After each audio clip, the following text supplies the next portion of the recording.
Shalom jemaat yang dikasihi Tuhan. Pada pagi hari ini kita akan beribadah kepada Tuhan. Tidak terasa kita sudah mau memasuki perayaan kelahiran Tuhan Yesus Kristus. Dan saya percaya sekalipun kita ada di dalam waktu pandemik, tidak mengurangi sukacita kita untuk boleh datang beribadah kepada Tuhan. Pada pagi hari ini mari kita memasuki peribadahan kita. Dengarkanlah panggilan ibadah dari Mazmur 148 ayat 13 sampai 14. Biarlah semuanya memuji-muji Tuhan, sebab hanya namanya saja yang tinggi luhur, keagungannya mengatasi bumi dan langit. Ia telah meninggikan tanduk umatnya, menjadi puji-pujian bagi semua orang yang dikasihinya, bagi orang Israel, umat yang dekat padanya. Haleluya. Mari kita bersaat teduh sejenak di hadapan Tuhan, tenangkan hati dan pikiran.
Ibadah kita pada pagi hari ini kita akan mengawali dengan satu pengakuan.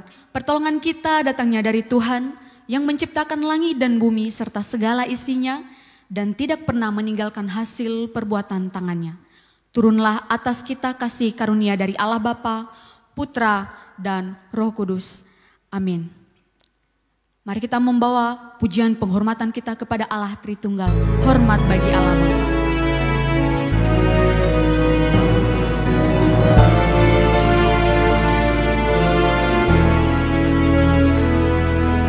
Hormat bagi Allah Bapa, hormat bagi anaknya, hormat bagi Roh penghibur ketiganya yang esa.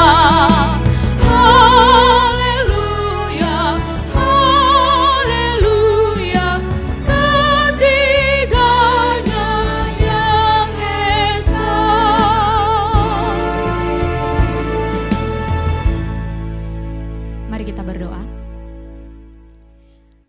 Bapa kami yang bertakhta di dalam kerajaan surga, pada pagi hari ini Tuhan kami datang di hadirat-Mu membawa hidup kami. Kami bersyukur kalau Engkau begitu baik di dalam kehidupan kami. Hingga pagi hari ini kami boleh datang untuk menikmati Engkau, kami boleh datang untuk beribadah kepadamu. Tuhan, kami memohon pengampunan yang daripada Tuhan saja. Karena kami begitu menyadari Tuhan, begitu banyak kesalahan pelanggaran yang kami perbuat di hadapan Tuhan. Bahkan sepanjang minggu ini banyak hal yang kami lakukan yang menyakiti hati-Mu. Entah itu dari perkataan kami, dari perbuatan kami, dan banyak hal dalam perbuatan dan apa yang kami lakukan tidak menyenangkan hati-Mu. Memohon belas kasihan-Mu Tuhan, biarlah Engkau yang mengampuni setiap kami dengan bilur-bilur darah-Mu di atas kayu salib ketika Engkau mati bagi kami. Bapa yang baik, pada pagi hari ini kami percaya bahwa Engkau yang melayakkan setiap kami, sehingga kami boleh layak menghadap hadirat-Mu yang kudus. Pimpin sertai peribadahan kami pada pagi hari ini Tuhan, dan kami bersyukur bahwa Engkau begitu mengasihi kami. Terima kasih Bapa, di dalam nama Tuhan Yesus Kristus kami sudah berdoa dan kami bersyukur. Amin. Pagi hari ini kita boleh datang di hadapan Tuhan. Kasih Allah kita adalah kasih Allah yang begitu besar sehingga Dia memberikan putra tunggalnya untuk saya dan saudara. Mari pujikan KPPK 26, mulia bagi Allah.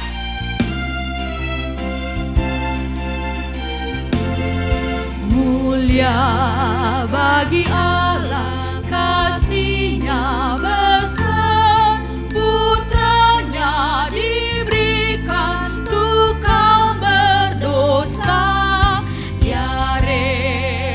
disalib bagi manusia, terbukalah pintu selamat bagiku. Pujilah, pujilah, dengarlah sabdanya. Pujilah, pujilah, umat bergiranglah menghadap Allah di antara anaknya. Genaplah penebusan mulia baginya. Darah anaknya jadi penebusan, itu janjinya bagi yang percaya. Dan dosaku betapapun besarnya, yang menghapus dan membasuh semuanya. Pujilah, pujilah, dengarlah sabdanya. Pujilah, pujilah, umat bergiranglah menghadap Allah di antara anaknya. Genaplah penebusan mulia baginya.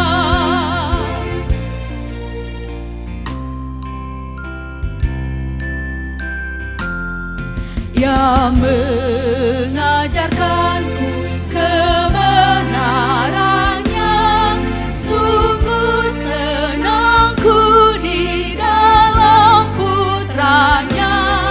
Amat sukacita tiada bandingnya ketika aku melihat wajahnya.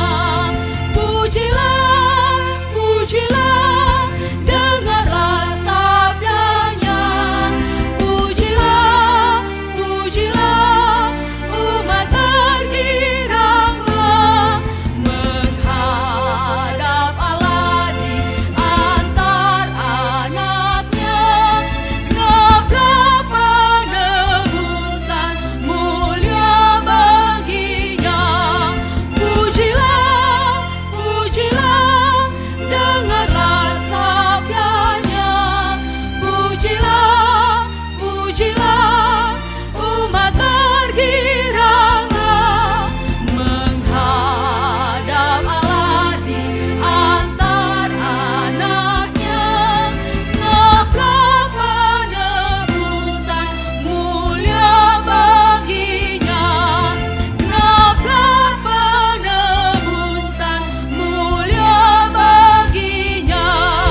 Genaplah penebusan mulia baginya.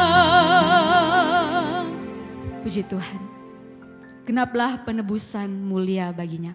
Saudaraku yang terkasih, Bapak Ibu yang ada di rumah, sebentar lagi kita akan mendengarkan firman Tuhan. Mari mempersiapkan diri, ambil waktu untuk tenang, tenangkan pikiran, kita akan mendengarkan sabda Tuhan. Kehendak Tuhan akan disampaikan bagi setiap kita. Angkat pujian, sinar kemuliaan-Mu Bapa.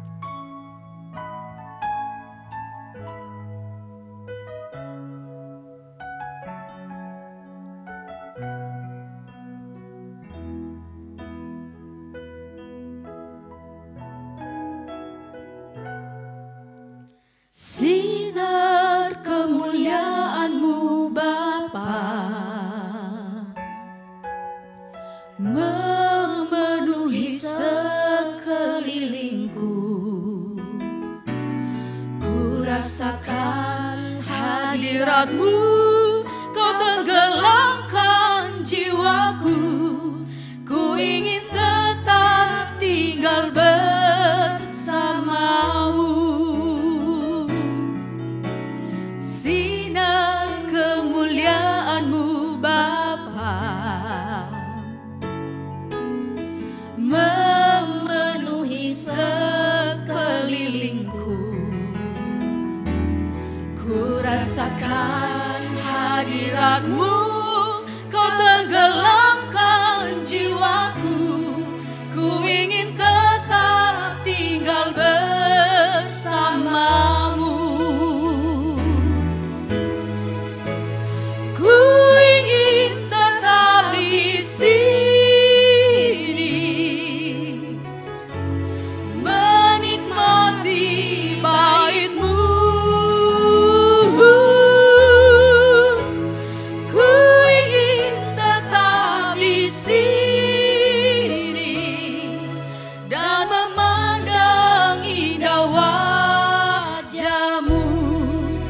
sinar kemuliaan-Mu Bapa memenuhi sekeliling. Sinar kemuliaan-Mu Bapa memenuhi sekelilingku. Ku rasakan hadirat-Mu, Kau tenggelamkan jiwaku. Ku ingin tetap tinggal bersama-Mu.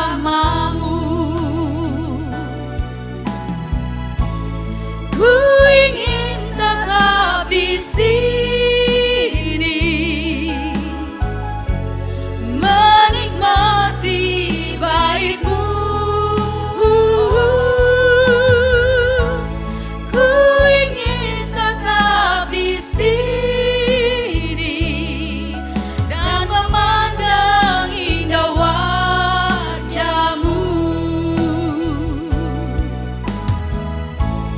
Ku ingin tetap di sini, menikmati bait-Mu. Ku ingin tetap di sini dan memandang indah wajah-Mu. Dan memandang indah wajah-Mu. Kepada hambanya dipersilakan. Dan memandang indah wajah-Mu.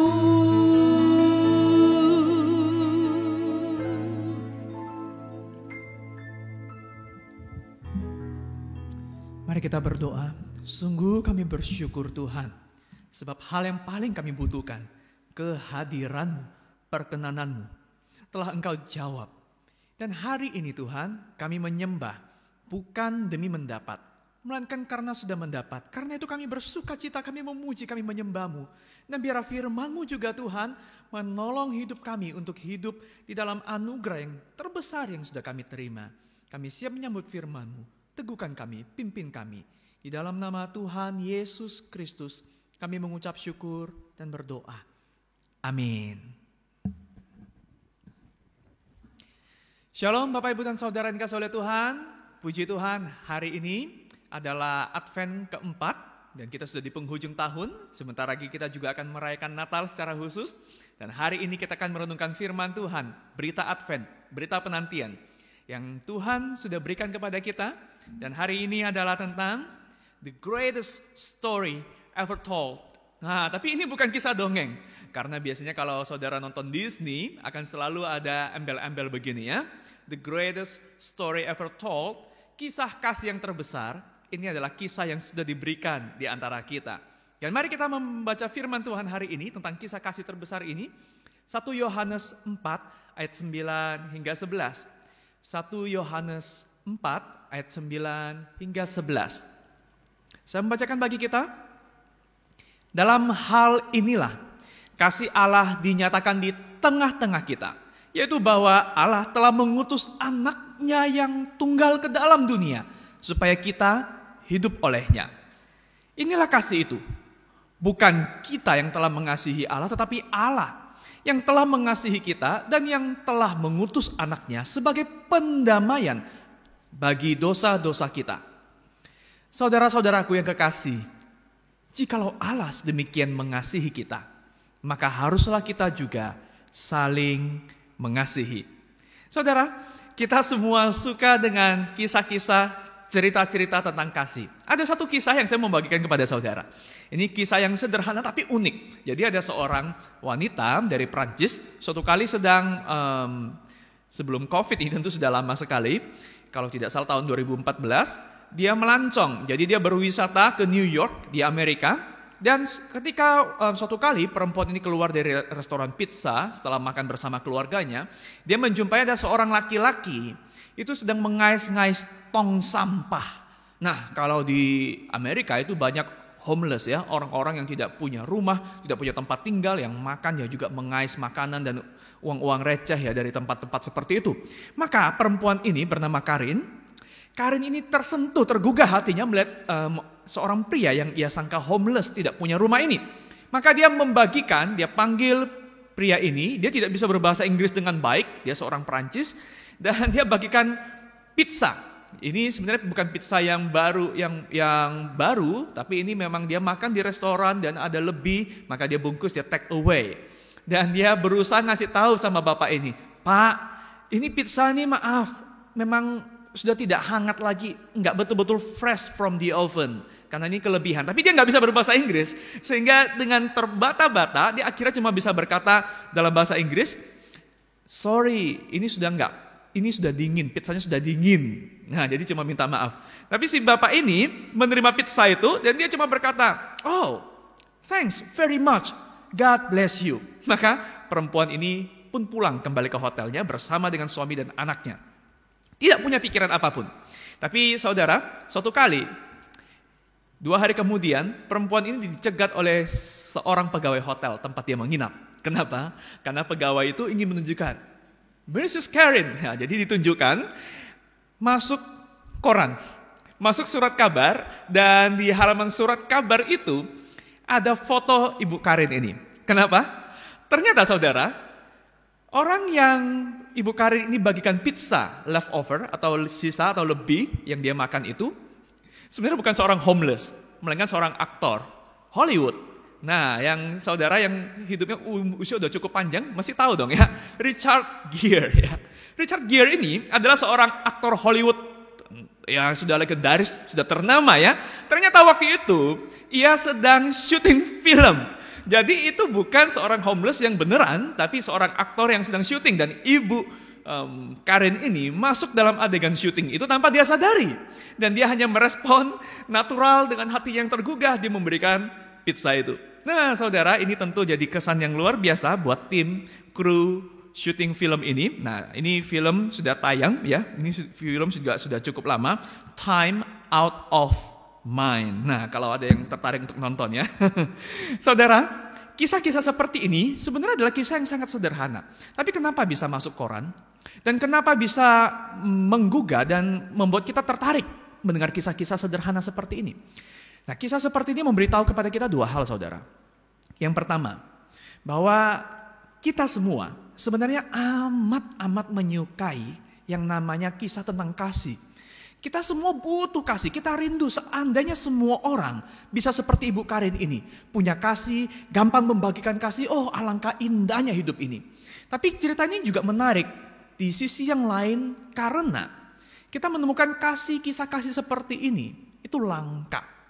Tidak selalu terjadi di sekeliling kita. To be honest, kalau kita mau jujur saudara, hidup kita hari ini, kasih itu mesti, ada tanda petiknya, ada tanda bintangnya. Syarat dan ketentuan berlaku. Kasihnya tulisannya besar, tetapi ada tanda bintangnya, dan tanda bintangnya ini kecil. Syarat dan ketentuan berlaku. Saudara kalau tahu ya, soal syarat dan ketentuan kita temukan ini dalam hidup kita sehari-hari. Saudara kalau misalnya sebagai contoh ya, kalau ada hal yang terlalu indah, terlalu luar biasa, dan itu diberikan cuma-cuma, kita kadang patut mencurigai. Karena nothing comes for free di dunia yang semua itu penuh syarat dan ketentuan. Sebagai contoh ya, kalau saudara pernah beli misalnya kuota internet ya, apalagi masa pandemi begini ya, beli kuota tertentu ada promo misalnya 50.000 dapat 50 giga misalnya. Wah, itu jumlah yang tidak normal. Namanya juga promo ya. Jangan kadung senang, jangan terlanjur senang saudara. Karena biasanya promo-promo sebesar ini ada tanda bintang kecilnya dan ditulis syarat dan ketentuan berlaku. Ternyata dari 50 giga itu hanya 10 giga yang bisa dipakai di channel 4G. 25 giga itu ternyata misalnya cuma untuk chatting. Kemudian berapa puluh giga lagi untuk saluran 3G. Berapa giga lagi itu cuma bisa dipakai tengah malam sampai pagi jam 6. Nah, untuk yang para kelelawar ya. Kemudian ada lagi, nanti kalau sudah terpakai berapa giga, kecepatannya menurun. Apalagi kalau ada embel-embel unlimited. Wah, jangan percaya unlimited, karena unlimited itu biasanya full speednya itu cuma pemakaian sampai berapa giga. Setelah itu akan turun drastis, tinggal berapa ratus kilobyte. Tapi tetap bisa dipakai? Bisa. Tapi saudara lihat, nothing comes for free. Too good to be true, kalau yang ditawarkan itu terlalu besar, sementara harganya itu murah sekali. Karena prinsip syarat dan ketentuan di dalam kita hidup itu juga adalah you get what you pay. Jadi ada harga, ada kualitas. Saudara kalau beli baju, itu murah. Murah banget. Saudara tentu tahu, kalau murah banget, dia bagus modelnya. Pasti ada yang dikorbankan dong, supaya bisa mencapai harga murah. Ya, mungkin bahannya lebih tipis. Mungkin sekali 2 kali cuci sudah luntur. 3 kali pakai sudah ada yang robek di sana sini, benang jahitannya kurang bagus.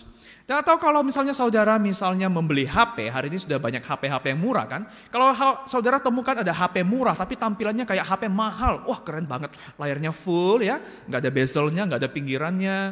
Saudara mesti tahu, dengan harga murah, tampilan seperti HP kelas atas yang mahal, pasti ada fitur yang dikorbankan karena ada harga, ada kualitas.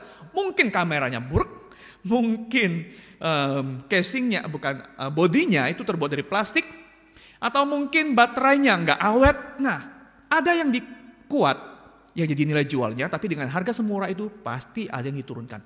Inilah dunia tempat kita hidup, di mana syarat dan ketentuan itu berlaku di mana-mana. Ingat, nothing comes for free, nggak ada makan siang gratis di dunia.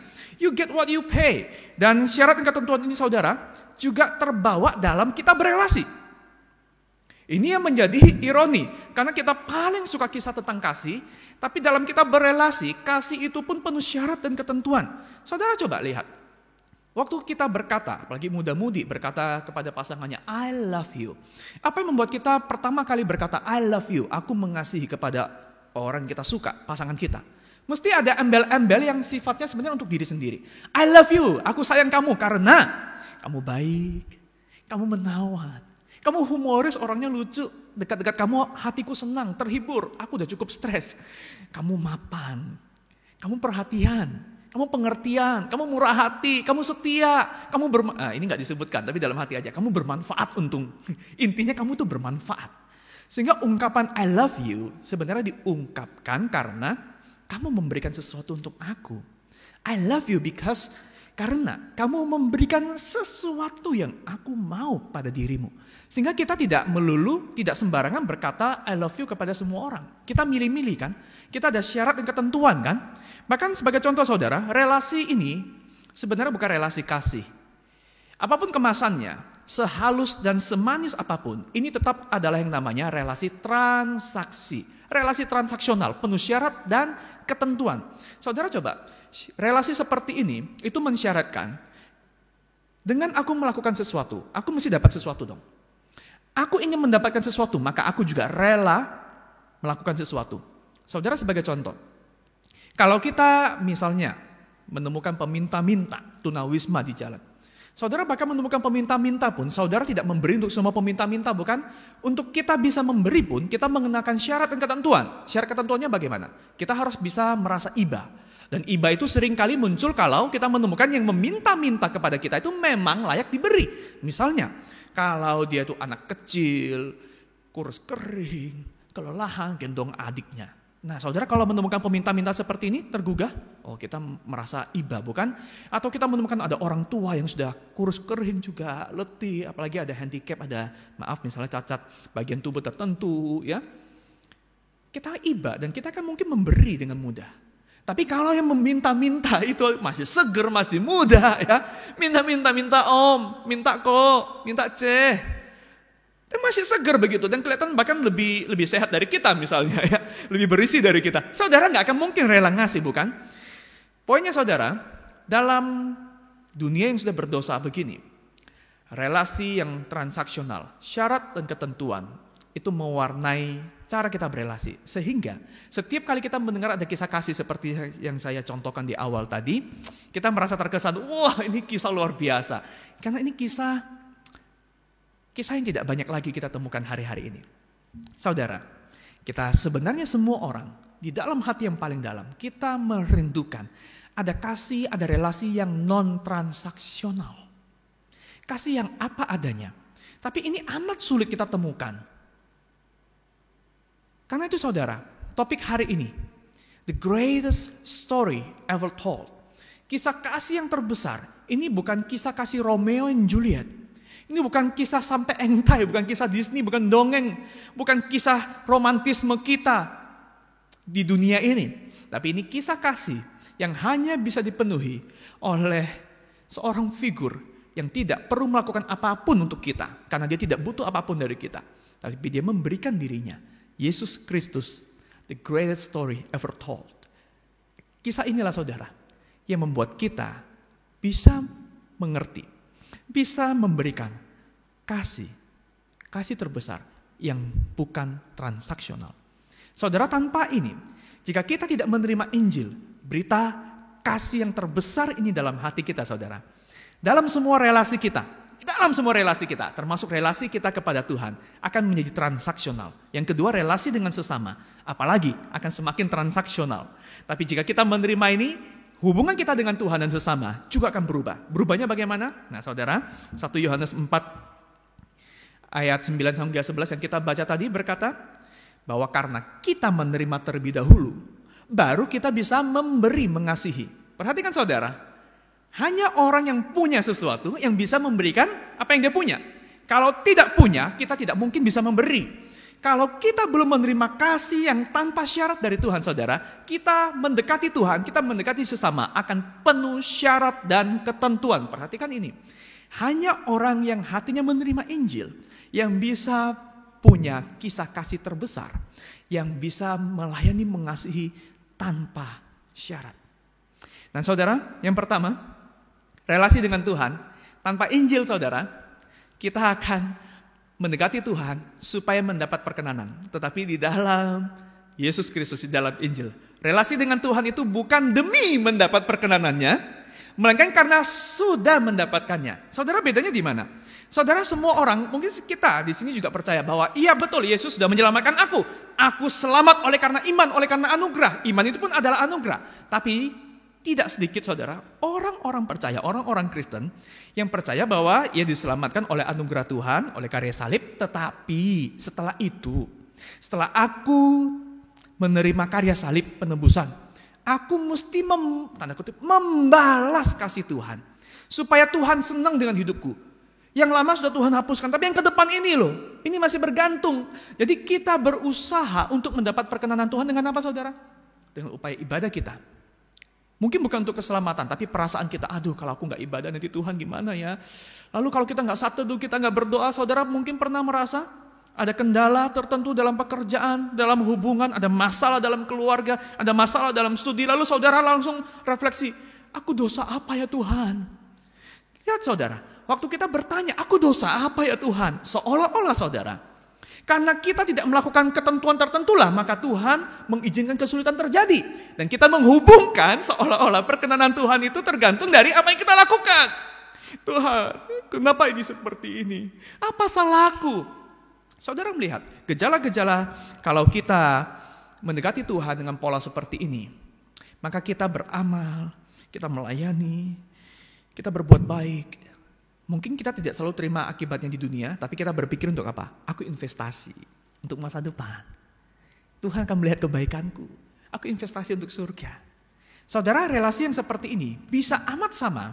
Kita sama-sama beribadah, kita sama-sama berkorban, kita sama-sama melayani, kita sama-sama bayar harga, kita sama-sama berbuat baik untuk semua orang. Tetapi motif di dalam hati, damainya, sukacitanya, dan situasinya bisa amat berbeda.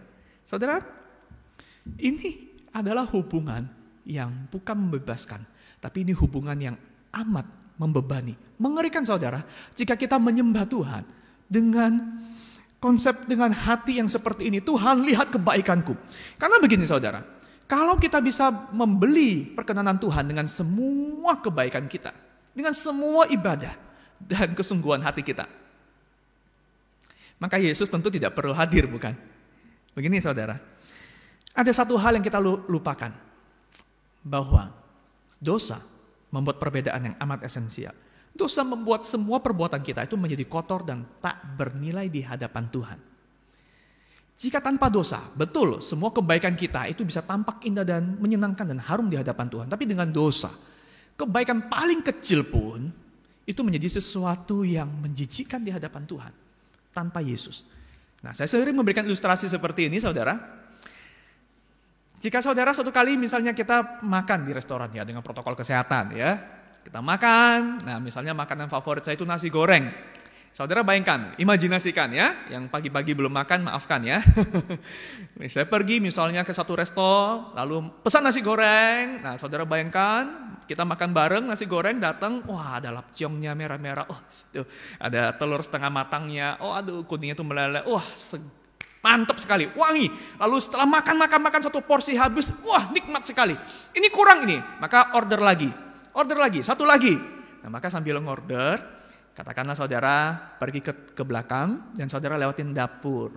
Bukan dapurnya kotor. Dapur kotor itu biasa, bukan. Tapi waktu saudara ke dapur, saudara menemukan tukang masaknya, kokinya. Itu sambil masak, ternyata kokinya itu kena kusta.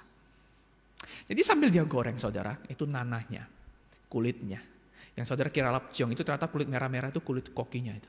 Yang saudara pikir itu kuning telur itu ternyata cairan nanah si tukang masak itu. Dan saudara dihidangkan di hadapan saudara. Persis yang seperti saudara bilang, ini enak, ini wangi, ini kurang, ini aku pesan lagi. Saudara makan. Saudara akan syukur-syukur kalau saudara tidak muntah. Saudara akan jijik, saudara akan menolak untuk makan lagi. Saudara bisa membayangkan. Makanan senikmat apapun, begitu saudara tahu yang memasak sekotor dan menjijikan ini, tidak ada satupun karya masakannya menggoda selera saudara lagi. Di hadapan Tuhan saudara, kita adalah seperti para penderita kusta rohani. Tuhan jijik kalau kita hanya membawa kebaikan-kebaikan kita, ibadah kita, sembah kita, dengan kondisi kita yang berdosa dan tanpa penebusan saudara. Tuhan jijik dengan ucapan, dengan nyanyian kita. Tuhan jijik dengan ibadah kita. Tuhan jijik dengan semua kebaikan-kebaikan kita. Apalagi Tuhan melihat hati yang paling dalam. Kita berpikir untuk membeli kebaikan kemurahan Tuhan dengan kebaikan kita. Seolah-olah Tuhan butuh kita. Seolah-olah Tuhan butuh untuk kita sembah. Saudara, hanya ada satu cara untuk menyelesaikan masalah dosa ini. Yaitu meniadakan dosa. Dosa harus ditiadakan. Celakanya saudara, untuk meniadakan dosa, sang pendosa pun akan ikut binasa. Jika Tuhan hendak meniadakan dosa, sang pendosa pun harus ikut binasa. Maka bagaimana mengusahakan pendamaian dengan Allah ini? Maka inilah kisah kasih terbesar itu. Yesus Kristus, anak Allah yang tunggal itu, taat kepada Bapa, dan ia pun mengasihi kita. Ia memilih untuk turun ke dalam dunia. Ia tidak punya kewajiban apapun. Dia tidak punya tanggungan apapun terhadap kita. Tapi ia turun, ia mengasihi kita tanpa transaksi, tanpa syarat dan ketentuan. Ia memberikan hidupnya untuk saudara, untuk saya. Dan saudara, inilah the greatest story ever told. Bahwa Yesus memberikan kasih ini. Sehingga kita mendekati Tuhan hari ini saudara. Bukan demi Tuhan lihat aku. Tuhan tidakkah engkau menghargai apa yang sudah aku berikan kepadamu? Harga yang aku bayar, pengorbananku, doa-doaku. Saudara, kita berharga. Bukan karena apa yang dapat kita berikan kepada Tuhan. Bukan karena ketekunan saudara pertama-tama. Kita berharga karena apa yang diberikan oleh Yesus. Sehingga saudara, jika saudara penuh hatinya dengan kasih tanpa syarat ini dari Tuhan, saudara tidak perlu iri kepada orang lain. Mengapa? Dia tidak lebih rohani, dia hidupnya lebih kacau, tapi kenapa kelihatannya lebih sejahtera? Karena kebutuhan kita yang paling dasar bukan ingin sejahtera. Kita ingin punya kasih penerimaan tanpa syarat itu. Dan Yesus sudah berikan itu. Kita tidak akan terganggu oleh orang lain yang kelihatannya tuh gak lebih banyak melayani. Tapi kelihatannya setidaknya itu yang kita lihat di luar bukan. Kelihatannya kok dia lebih tenang hidupnya. Pekerjaannya kayaknya lebih lancar. Kayaknya gak terlalu banyak masalah. Dan hati kita tergugat karena kita terus melihat kepada orang lain. Dan kita berkata, Tuhan lihat. Kurang apa aku? Saudara ingat ini, kita berharga bukan karena apa yang saudara bisa berikan kepada Tuhan, tapi apa yang telah diberikan oleh Yesus. Saudara dapatkan ini. Saudara hatinya penuh. Orang yang hatinya penuh, tidak mencari-cari lagi, tidak mengais-ngais lagi, tidak menentukan syarat dan ketentuan lagi. Sama seperti kalau orang sudah kenyang hati, perutnya penuh. Dia tidak akan tergoda lagi. Melihat makanan-makanan disajikan, nggak akan serakah lagi, nggak akan berebut makan lagi. Coba kalau orang lapar, kosong saudara. Wah kalau kita ikut prasmanan ya, kita ingin jadi yang pertama. Kalau ketemu daging rendang, pengen ngambil yang paling besar. Itu orang lapar, keragas, serakah. Tapi kalau orang hatinya sudah penuh, perutnya sudah penuh saudara. Ia tidak berpikir untuk aku dan aku lagi. Orang yang hatinya sudah penuh, yang perutnya penuh, mempersilahkan orang lain, mendahulukan orang lain. Dalam hal inilah 1 Yohanes 4 ayat 9 sampai 11 tadi berkata, kita hanya dapat mengasihi sebab Allah sudah terlebih dahulu mengasihi kita, mendamaikan kita dengan dosa-dosa. Dan inilah kasih itu. Anak Allah yang tunggal memberikan dirinya bagi saudara. This is the greatest story ever told. Baru saudara yang kedua, relasi kita dengan sesama pun akan mengalami perubahan. Relasi dengan sesama saudara itu bukan dirancang untuk menjadi pengganti, melainkan cermin kasih Tuhan. Bukan pengganti kasih Tuhan. Saudara, kalau orang belum menerima kasih Tuhan, Injil itu, maka dia akan mencari kekosongan itu dengan apa? Dengan relasi dari sesama. Waktu berelasi dengan pasangan, ya itu pasangan itu adalah segala-galanya. Anak itu segala-galanya. Aku gak bisa hidup tanpa mereka. Ini bisa ungkapan tanda cinta, tapi ini bisa arti literal. Seolah-olah kalau tanpa mereka, aku gak perlu hidup lagi. Aku gak sanggup hidup. Ada orang yang pengganti relasi itu adalah harta, uang. Ada yang pengganti itu adalah pengakuan. Ada yang penggantinya adalah pekerjaan, pencapaian. Dan ada yang penggantinya adalah kasih dari sesama. Maka orang yang seperti ini berelasi itu akan menjadi sangat posesif. Karena aku gak bisa hidup tanpa kamu. Aku gak bisa hidup tanpa ini. Akan sangat posesif. Takut kehilangan sekali. Dan bukannya makin membebaskan, justru makin terikat. Dan akhirnya jadi berhala. Tetapi saudara, orang yang hatinya sudah dipenuhi oleh Injil, berita baik ini, hubungan bukan lagi transaksional. Kita justru akan bisa mengasihi lebih sempurna. Saudara, coba kita evaluasi bareng-bareng ya. Gejala hubungan transaksional, itu yang pertama, itu sering berdasarkan untung rugi.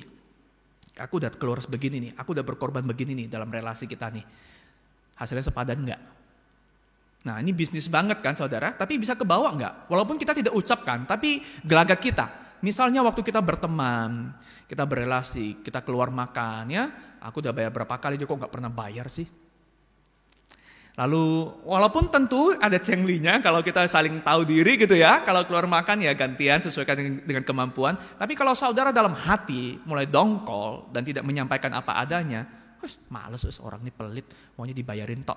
Kalau saudara tidak suka, saudara tentu bisa menyampaikan. Tetapi ketika saudara dalam hati berkata seperti ini, sesungguhnya saudara waktu mentraktir juga berharap suatu kali akan ditraktir. Kita kalau hubungan berdasarkan untung rugi, itu akan banyak sekali hitung-hitungannya. Pelayanan, jam berapa? Sama siapa? Hitung-hitungannya banyak sekali saudara. Yang kedua, kita berhubungan akan dibatasi oleh perasaan berharga. Apakah aku melayani di sini, aku merasa dihargai?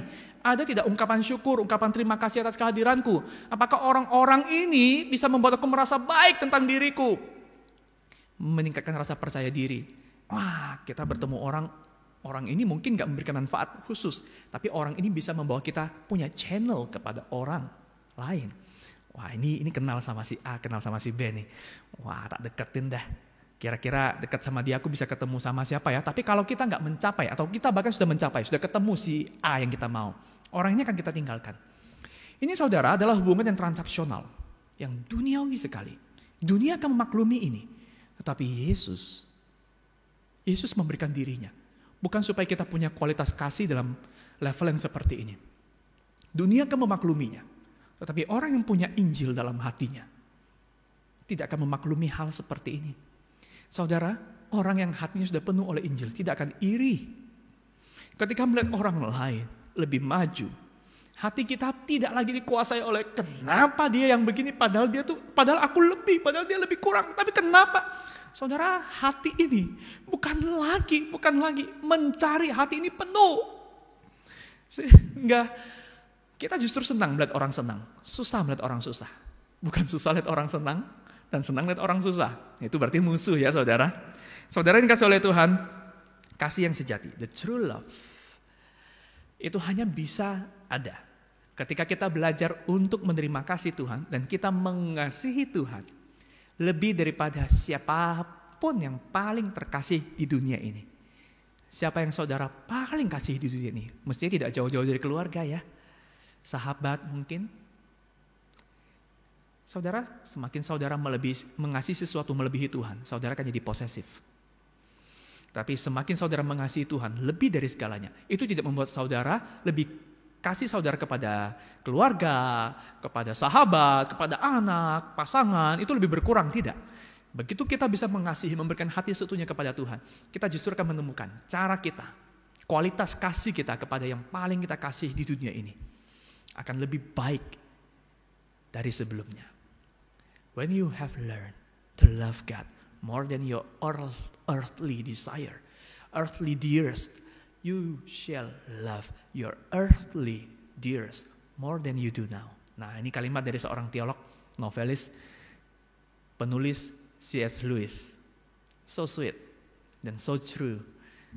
Saudara yang kasih oleh Tuhan, saya akan tutup dengan sebuah kisah mengenai dua orang bersaudara yang hatinya sudah penuh.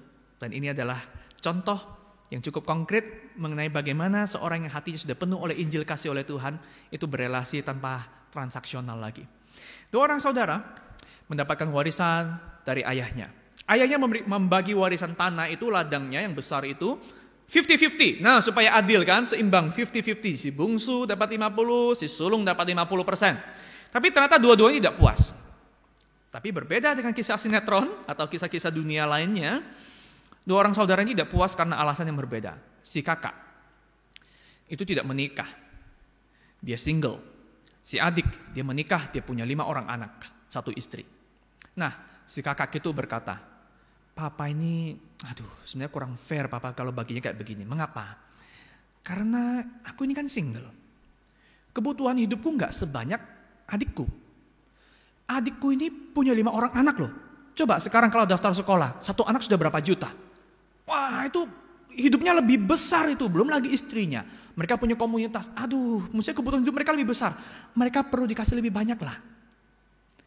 Nah, maka suatu kali saudara, karena berpikir seperti itu, si kakak tidak mau mendebat papanya, maka dia juga berusaha untuk menghormati apa yang sudah papanya wariskan, wasiatkan. Tapi setiap malam masa panen saudara, dia akan membawa hasil dari lumbungnya. Berapa banyak yang mampu dia bawa, dia akan bawa dengan gerobak, dia bawa ke lumbung adiknya diam-diam pada tengah malam. Sementara adiknya juga tidak puas. Kenapa? Karena adiknya berkata begini, papa ini kok baginya 50-50 ya? Papa nggak melihat kepada masa depan ya? Aku ini kan punya 5 orang anak, aku punya istri. Sampai masa tuaku, aku ada yang rawat, aku ada yang jaga. Tapi kakakku ini seorang diri, dia single, dia bujang. Nanti sampai dia tua, siapa yang rawat? Dia perlu investasi, dia perlu simpanan untuk masa tuanya lebih banyak daripada aku. Tapi ya sudahlah, gak usah debat papa lah ya. Papa sudah senior, sudah jalankan wasiatnya aja. Tapi setiap masa panen, si adik akan diam-diam pada tengah malam. Dia membawa hasil dari lumbungnya semampu yang dia mampu bawa. Dia akan dorong dengan gerobak. Dia pindahkan ke lumbung kakaknya. Suatu malam. Nah, boleh mainkan instrumen lagu koreonya biar dramatis ya. Suatu malam, si kakak dan si adik itu bertemu di persimpangan dengan gerobak masing-masing, dengan hasil panen masing-masing di gerobak yang didorongnya masing-masing. Tanpa perlu berkata-kata, ketika saling menatap dan saling melihat apa yang dibawa oleh saudaranya, taulah mereka isi hati masing-masing. Saudara, indah ya kisah seperti ini. Sayangnya kisah seperti ini banyaknya cuma di drama, di dongeng, di ilustrasi. Berapa banyak dalam hubungan kita yang seperti ini, hati yang penuh, dan karena mengasihi saudara lebih daripada uang, malah berpikir untuk kebaikan saudara. Tidak adil bukan karena aku dilanggar, melainkan aku memikirkan kebutuhan orang yang aku kasihi. Tapi hari ini kita menemukan justru hubungan keluarga retak, hubungan persaudaraan hancur. Justru karena apa? Karena hati ini kosong. Materi, uang, pengakuan, pencapaian menjadi apa yang kita kejar. Saudara, kisah kasih terbesar membuat kita bisa berelasi demi menghubungkan sesama pada anugerah yang sama yang kita terima dari Tuhan. Untuk menghubungkan orang pada anugerah dan kasih Tuhan. Tidak bisa dilakukan oleh orang yang belum menerima kasih dan anugerah itu. The greatest love story adalah kisah Yesus memberikan hidupnya bagi kita. Dan kita pun menerima kasih ini dan memberikan hidup kita bagi Tuhan dan menghubungkan orang lain pada anugerah yang besar yang kita terima dari Tuhan. Inilah kisah kasih terbesar. Inilah Natal itu. Saudara, sudahkah hatimu menerima kasih Yesus yang seperti ini bukan cuma untuk urusan keselamatan, tapi bahkan hidup kita sehari-hari. Bukan lagi kita membeli pengakuan Tuhan dengan segala tindakan rohani kita. Kita tidak lagi berrelasi secara transaksional. Aku bisa dapat apa sih kalau deketin orang ini? Saudara, orang yang hatinya penuh yang menerima Injil, yang bisa mendekati Tuhan, menyembah Tuhan dengan bebas, melayani Tuhan, melayani sesama dengan bebas.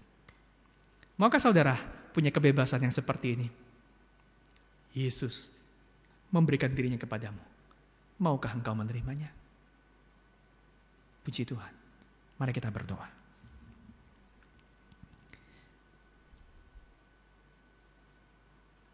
Bapa di surga, jika kami bercermin dan melihat hati kami yang paling dalam, sadarlah kami bahwa setiap hari kami perlu diingatkan, setiap hari kami berkumpul dengan ini, bahwa kami perlu Injil di hati kami. Kami perlu diingatkan bahwa kami tidak membeli apa-apa dari Tuhan. Kami menerima dari Tuhan. Dan setiap kali Injil itu menguasai hati kami, barulah Tuhan kami bisa memberi tanpa mengharapkan apa-apa dari orang lain. Ini terkesan amat surgawi dan terlalu too good to be true. Tapi ini menjadi hal yang sangat relevan dan membebaskan. Jika hati kami telah menerima anugerah kasih yang besar ini dari Tuhan. Sehingga kami bukan melihat orang lain untuk dimanfaatkan. Kami melihat orang lain untuk dibawa kepada anugerah yang sama yang sudah kami terima dari Tuhan. Hati kami penuh, Tuhan. Kami tidak perlu lagi mengais-ngais ini dari orang lain, dari dunia ini, dari pencapaian, dari uang. Kami punya dari Tuhan. Sehingga apapun yang kami punya di dunia ini, kami berikan untuk orang lain. Dan kami juga sadar Tuhan di sekeliling kami, banyak orang-orang yang hatinya belum menerima ini. Jika kami yang mendengar firman-Mu hari ini, mau membuka hati untuk menerima-Mu, biar kami juga bisa menjadi pembawa, penghubung anugerah Tuhan ini kepada orang-orang yang hatinya masih kosong. Yang justru ditandai dengan banyaknya iri hati, banyaknya kesakitan di sana-sini. Kami berdoa untuk banyak orang sekeliling kami yang kami tahu bergumul dengan hal ini. Oh Tuhan, mulai dari kami, berikan kepada kami anugerah-Mu, Injil-Mu ini. Dalam nama Tuhan Yesus, kami mengucap syukur dan berdoa. Amin. Saudara, mari kita berdoa untuk dua pokok doa syafaat. Yang pertama bagi seluruh jemaat di Alien Rungkut. Saya berdoa bagi saudara, Tuhan memeliharakan kehidupan saudara. Mari kita berdoa. Bapa dalam surga, kami berdoa untuk rekan-rekan jemaat di Rungkut. Kami berdoa pertama untuk pemeliharaan Tuhan, untuk kebutuhan hidup mereka, untuk pekerjaan, untuk kehidupan keluarga, untuk relasi-relasi, untuk kesempatan-kesempatan melayani. Tuhan sediakan semua yang dibutuhkan. Tetapi Tuhan, kami juga berdoa agar bahkan dalam kesulitan dan tantangan belakangan ini, tidak menjadikan hati mereka patah arang. Tuhan berikan anugerah untuk boleh bertumbuh di dalam segala keterbatasan. Tapi Tuhan tahu betul kekuatan mereka untuk berjuang, untuk menghadapi segala tantangan. Tuhan hiburkan dan kuatkan. Dan Tuhan sediakan pada waktunya Tuhan dengan porsi yang paling tepat. Bukan supaya mereka mendapat yang paling enak, paling nyaman, paling banyak. Tapi mereka mendapatkan proses yang paling indah dari Tuhan. Keserupaan dengan Tuhan Yesus. Tuhan berkati pekerjaan dari seluruh jemaat-Mu. Dalam nama Tuhan Yesus, amin. Yang kedua, kita akan berdoa untuk pilkada, terutama di daerah Surabaya. Mari kita bersatu hati, kita berdoa. Kami juga berdoa Tuhan menyerahkan untuk pilkada di Jawa Timur, di Surabaya, bahkan di wilayah Indonesia lainnya. Kami berdoa di masa pandemi ini, biar pilkada boleh berjalan dengan protokol yang baik. Kami berdoa untuk prosesnya boleh berjalan dengan aman, tidak banyak sengketa, sehingga lonjakan penderita juga tidak semakin bertambah. Kami bisa segera Tuhan keluar dari jerat pandemi ini dengan disiplin kami, dengan saling menjaga satu sama lain. Bahkan Tuhan, kami berdoa untuk proses pemilihan sendiri akan menghasilkan pemimpin yang di dalam anugerah Tuhan, mungkin bukan dalam kesempurnaan mereka, tapi dalam anugerah Tuhan akan mendatangkan kebaikan tertinggi. Dan kami imani ini, kami hormat kepada para pemimpin kami mendoakan mereka. Terima kasih Bapa dalam surga, kami berdoa mengucap syukur dalam nama Tuhan Yesus. Amin. Jemaat Tuhan, saya undang untuk berdiri. Mari bersama jemaat Tuhan di segala abad dan tempat, kita akan mengikrarkan pengakuan iman rasuli. Aku percaya kepada Allah, Bapa yang Maha Kuasa, Khalik langit dan bumi, dan kepada Yesus Kristus, anaknya yang tunggal Tuhan kita, yang dikandung dari Roh Kudus, lahir dari anak darah Maria, yang menderita sengsara di bawah pemerintahan Pontius Pilatus, disalibkan, mati dan dikuburkan, turun ke dalam kerajaan maut. Pada hari yang ketiga, bangkit pula dari antara orang mati, naik ke surga, duduk di sebelah kanan Allah, Bapa yang Maha Kuasa. Dan dari sana ia akan datang untuk menghakimi orang yang hidup dan yang mati. Aku percaya kepada Roh Kudus, gereja yang kudus dan am, persekutuan orang kudus, pengampunan dosa, kebangkitan tubuh, dan hidup yang kekal. Amin. Jemaat Tuhan dipersilakan untuk duduk kembali. Saatnya kita akan membawa persembahan kita kepada Tuhan. Bapak Ibu Saudara bisa mentransfernya melalui nomor rekening yang sudah tertera di layar masing-masing. Kita akan mengangkat pujian betapa dalamnya kasih setiamu.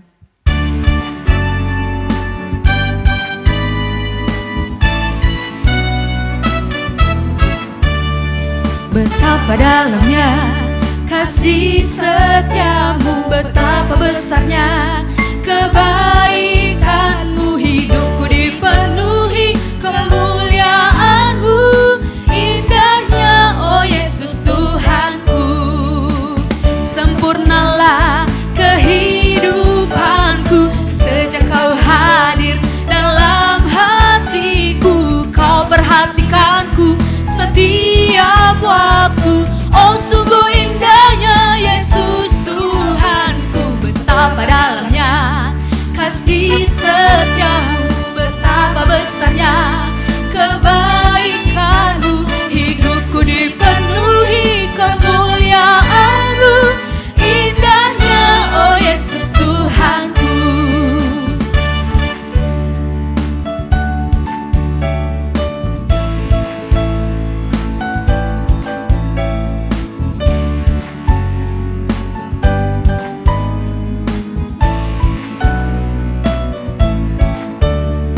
Betapa dalamnya kasih setiamu, betapa besarnya kebaikanmu, hidupku dipenuhi kemuliaanmu, indahnya oh Yesus Tuhanku.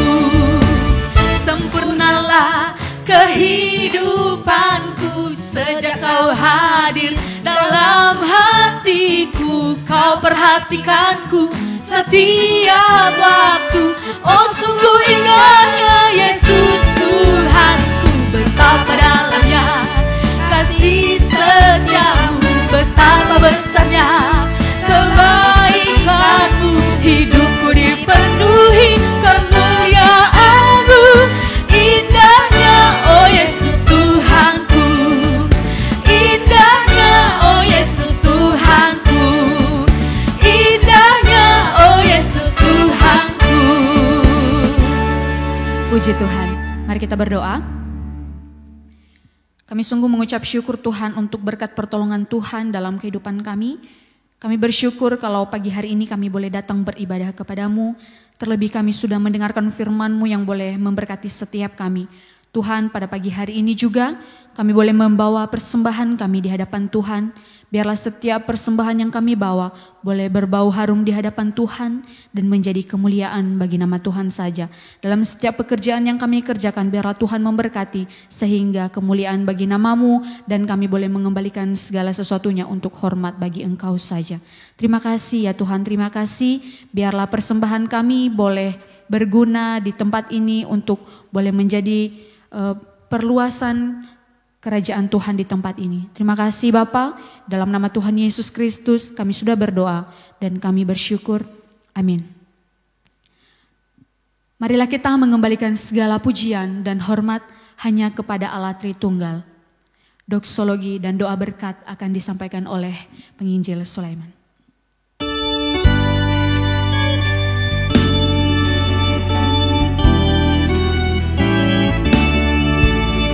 Puji Allah Subhanahu, puji Dia swaciptaannya, puji Dia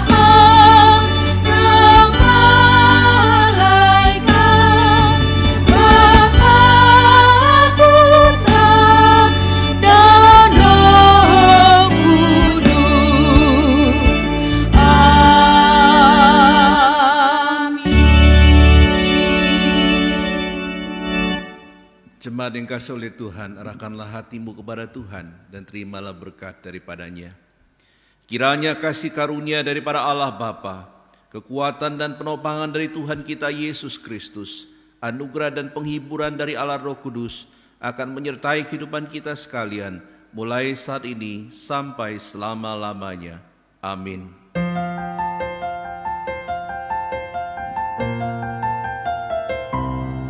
Tuhan melindungi kau, Tuhan memberkati kau, kiranya wajah-Nya menyinari kau, Tuhan memberi anugerah-Nya. Damai sejahtera,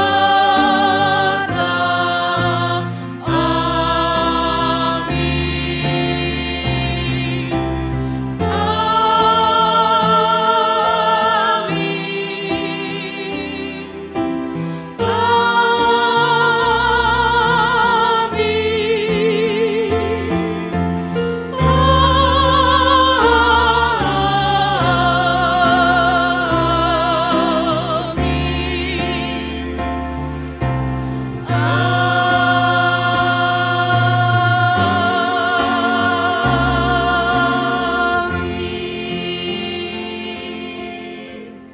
Jemaat dipersilakan duduk saat teduh, dan biarlah segala puji dan hormat kemuliaan kita kembalikan kepada Allah Bapa di surga.